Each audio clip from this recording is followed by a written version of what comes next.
He looked her in the eyes and said, "I don't shake hands with staff." What he didn't know? That staff was about to pull $2 billion from under his feet.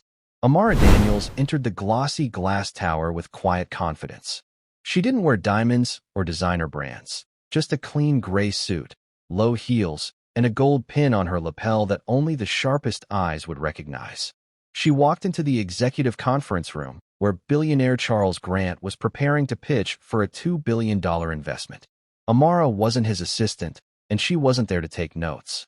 She was the lead investment officer of one of the most powerful funding groups in the country, a quiet giant behind dozens of tech empires. As she extended her hand to greet Charles, he looked her up and down with a half-smile and said, "I don't shake hands with staff."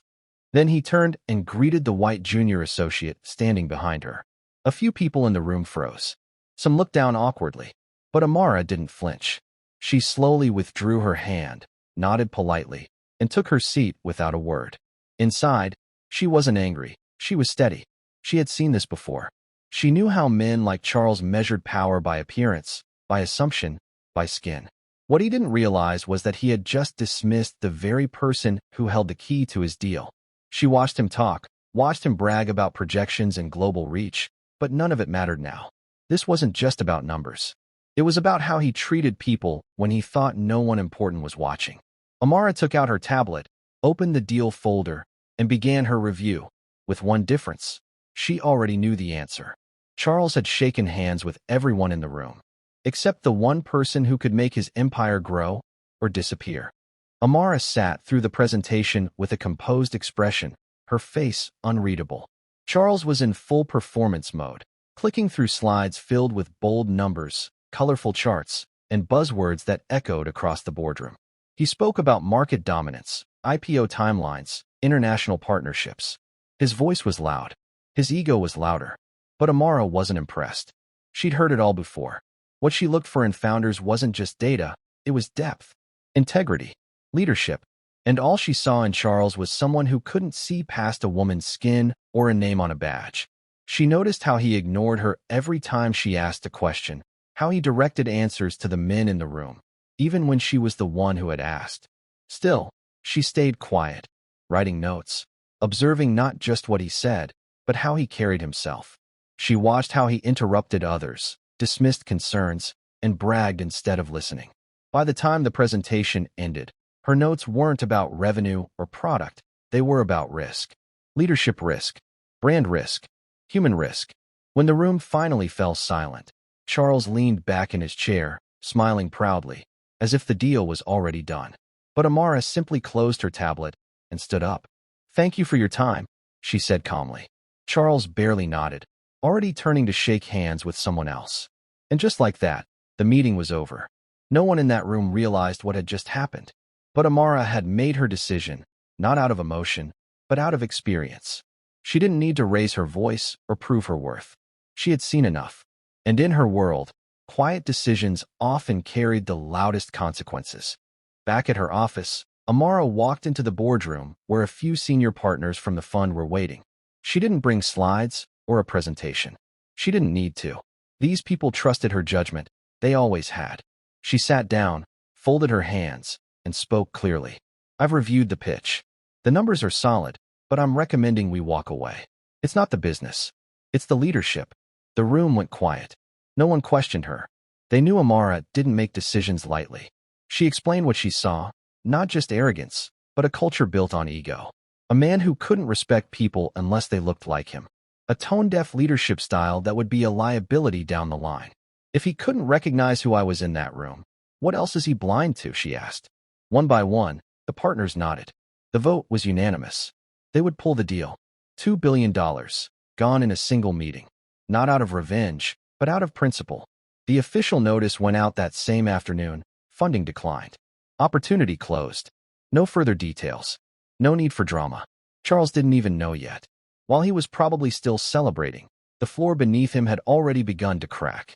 Amara didn't smile, didn't gloat. She just returned to her desk, opened the next file, and kept going. Because this wasn't personal, it was business. But it was also a reminder. In the world Amara worked in, power didn't need to speak loudly. Sometimes it moved quietly, efficiently, with purpose. And by the time people noticed what had happened, it was already too late. Charles had walked past a handshake and lost everything it was holding. Charles didn't find out about the pulled investment until 3 days later. He was boarding a private jet when his assistant handed him the email. It was brief, no explanation, no follow-up, just one cold line. Funding declined. Terms withdrawn. At first, he thought it was a mistake. He called the fund directly, demanded answers, but no one picked up. His emails went unanswered. When he finally reached someone on the phone, all they said was, "The decision is final." That was it. Charles was stunned. The $2 billion deal he had already announced, already counted on, already used to charm future investors, was gone. Word traveled fast. Within days, other investors grew nervous. Competitors smelled weakness. Some insiders started whispering about what had really happened in that boardroom. People began connecting the dots about the woman he had ignored, the one he assumed was staff. Rumors spread that she had made the call, and suddenly, everyone remembered her name, Amara Daniels. The woman Charles hadn't thought twice about was now the center of every closed-door conversation. It wasn't just a PR disaster, it was a reputation shift. Big money players started pulling back from Charles's future ventures. Journalists started asking quiet questions. Former allies distanced themselves. For a man used to controlling every room he walked into, this silence was suffocating. And the worst part? He couldn't fight it. Because no one was publicly attacking him, he had done it to himself. Disrespect doesn't always explode. Sometimes it just echoes. And now, everywhere he turned, Charles could feel it. That moment he dismissed someone who held the keys. He thought she was just staff. But that moment at the handshake? That was the exact second his empire began to crack.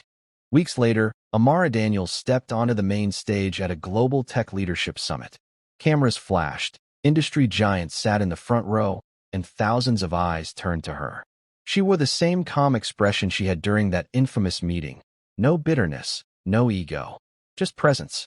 She spoke about leadership, investment ethics, and the power of values over valuation. No names were mentioned, but everyone in the room knew what had happened. In this industry, she said, people love to talk about disruption. But real disruption begins with how we treat each other, especially when we think no one is watching. The room was still. Every word landed like a pin drop. In the back, Charles sat silently, invited by the summit before the fallout. He didn't clap. Couldn't. He just watched the woman he once ignored command the stage he used to own. Amara didn't look at him. She didn't need to. Her voice carried further than any handshake ever could. After the event, a group of young women, some in suits, some in hijabs, gathered around her. They didn't ask for autographs. They just said thank you, because they saw in her what so many had been waiting to see for years, a woman who didn't just make space, she protected it. Amara later declined 3 TV interviews and went straight back to work. She didn't want fame. She wanted change. And quietly, she started building a new fund, one that would back leaders others might overlook. People of color, women, immigrants, dreamers. She knew the world wouldn't change overnight, but it had already begun, because of one moment, one room, and one decision. When he refused to shake her hand, he thought she was beneath him. But Amara wasn't reaching for his approval. She was offering him a chance, one he never got back. The next morning, the branch opened its doors under new leadership.